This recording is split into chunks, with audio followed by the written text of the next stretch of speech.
gunakan narkoba atau pecandu ataupun pemakai dan pengen sadar, sekali lagi lembaga kita bukan lembaga semacam Polri yang manakala menemukan masyarakat apalagi positif ada barang bukti itu kita tangkap, tidak. Justru BNN itu sekarang lebih meningkatkan dalam rangka pencapaian visi Indonesia 2015 bebas narkoba. Itu lebih banyak para pecandu yang direhabilitasi. Oh iya Pak, sedikit ini Pak. Mungkin kalau kaitannya sama yang sudah memakai narkoba, ini baiknya lebih baik direhabilitasi apa lebih baik di penjara langsung Pak? Itu makanya tadi saya bilang di di PP 25 tahun 2011 itu justru kita pengen lebih banyak warga yang pengguna tapi sadar ya.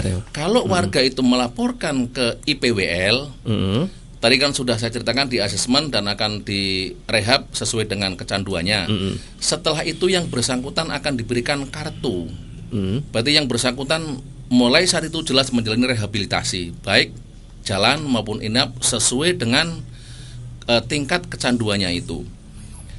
Nah, yang menguntungkan bagi yang bersangkutan, makanya PP ini merupakan pro dan kontra bagi para penegak hukum yang jelas sampai saat ini dalam tataran implementasinya. Pro dan kontra, BNN jelas memandang penyalahguna, pecandu, itu pun sudah ada perjanjian dunia, kita harus menganggap orang sakit. Orang sakit berarti wajib disembuhkan. Lewat apa? Lewat rehabilitasi baik medis maupun sosial. Kalau orang yang sudah melaporkan ke IPWL berarti sudah dalam rehabilitasi. Manakala dia ketangkap tangan oleh Polri tingkat manapun, baik dari Mabes misalkan, dari Polda ataupun dari Polres, ataupun oleh aparat BNN, maka yang bersangkutan tidak bisa langsung diproses hukum sampai dengan pengadilan. Sampai yang bersangkutan tangkap tangan ketiga dengan barang bukti.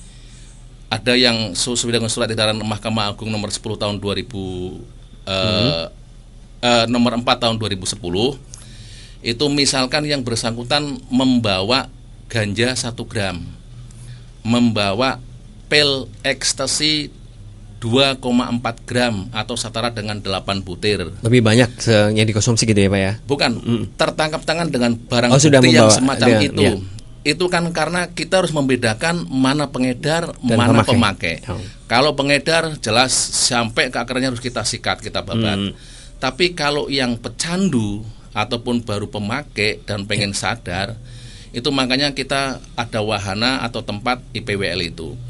Jadi manakala dia tertangkap tangan sampai 3 kali, walaupun ada barang bukti narkotika semacam tadi yang saya sebutkan, sabu-sabu 1 gram, ganja 1 gram, atau pil ekstasi 2,4 gram setara dengan 8 butir, maka sampai tertangkap tangan yang ketiga baru yang bersangkutan bisa diajukan proses hukum oleh penyidik dan nanti ke pengadilan. Tapi arahnya pun juga hukumannya adalah rehabilitasi.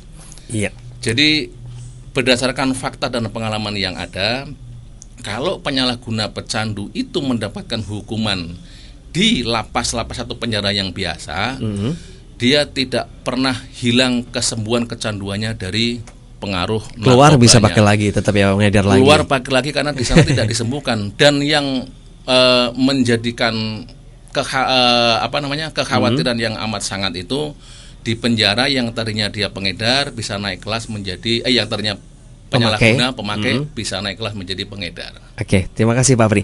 Kembali mungkin ke Pak Lukman. Ini tadi kita tahu generasi muda yang menjadi sasaran ya Pak ya untuk penggunaan penyalahgunaan narkoba. Terus kalau misalkan hal ini khusus untuk generasi muda, apa yang harus dilakukan agar teman-teman ini tidak terjerumus untuk penyalahgunaan narkoba ini, Pak Lukman?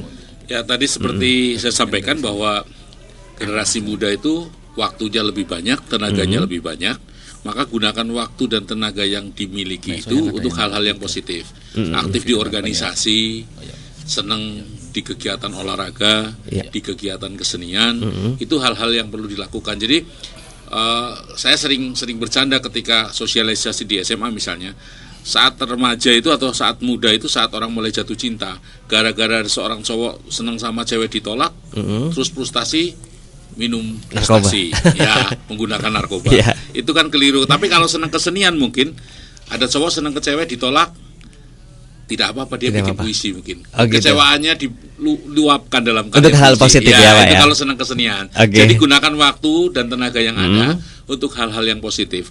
Olahraga, kesenian, organisasi, saya pikir itu. Ya. Dan jangan lupa tentu rajin untuk beribadah. Karena ketika seseorang sudah melakukan ibadah dengan benar, ibadah agamanya dilaksanakan dengan benar, selesai sebenarnya. Udah ada remnya ya, Pak? Iya, sudah selesai seperti itu, ya.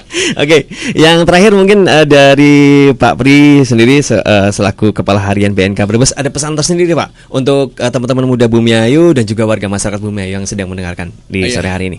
Yang pasti untuk anak-anak muda, saya pesan jangan pernah dekat-dekat dengan narkoba. Sama dengan firman Allah barangkali untuk konteks perzinahan kan jangan pernah kau dekati zina. Ini pun juga sama, jangan pernah kau dekati narkoba. Kenal boleh, tapi hanya dalam tataran kita mengetahui agar kita sadar bahwa manakala disalahgunakan narkoba sama sekali tidak ada manfaatnya buat kita. Yang terakhir sekali barangkali saya menghimbau kepada warga masyarakat Kabupaten Brebes, walaupun Badan Narkotika Kabupaten itu belum termasuk IPWL, tapi kami membuka pintu 24 jam manakala ada warga Brebes pengguna yang sudah sadar dan untuk direhab, jangan takut-takut untuk melaporkan ke kami. Iya. Kami jamin kerahasiaan, kami jamin tidak akan sampai diperkarakan seperti dikriminalkan. Bahkan kami akan semaksimal mungkin bantu untuk menjembatani. Nanti akan kita bawa ke IPWL. Kemarin bahkan kita sudah membawa salah satu residen. Kalau sudah pecandu sudah kita bawa ke sana, itu namanya residen. Ke BNN di Jakarta. Bahkan yang sangat mencengangkan, salah satu warga kita yang mestinya masih dalam tahap usia sekolah SLTA, setelah di asesmen di sana ternyata dari 6 parameter itu satu yang negatif kokain. Berarti yang bersangkutan mulai benzo dia positif, mulai THC tetrahidrokanabinol untuk menguji kandungan ganja yang ada dalam tubuh juga positif, morfin positif, terus amfetamin dan sabu-sabu juga positif. Itu yang sangat mencengangkan. Iya. Seorang yang ada di daerah Kecamatan Pinggiran ternyata mengkonsumsi 5 jenis narkoba yang residunya ada dalam air kencing. Sehingga alhamdulillah kita juga berjuang keras. Ternyata di unit terapi dan rehabilitasi BNN yang di Lido juga kuotanya terbatas. Tapi kami memohon dengan amat sangat kepada Brigjen Ketut, ketua terapi rehabilitasi yang di sana, alhamdulillah bisa dimasukkan. Dan kemarin tanggal 13 November yang bersangkutan sudah keluar dan sudah sehat sedia kala. Oke, terima kasih Pak Pri, dan mungkin ada pesan tersendiri mungkin dari Pak Lukman. Ya, Ya. pokoknya untuk generasi muda khususnya, kita harus selalu dalam diri kita menyembunyikan dan juga melakukan bahwa narkoba no, prestasi yes. Oke, Itu saja. ya.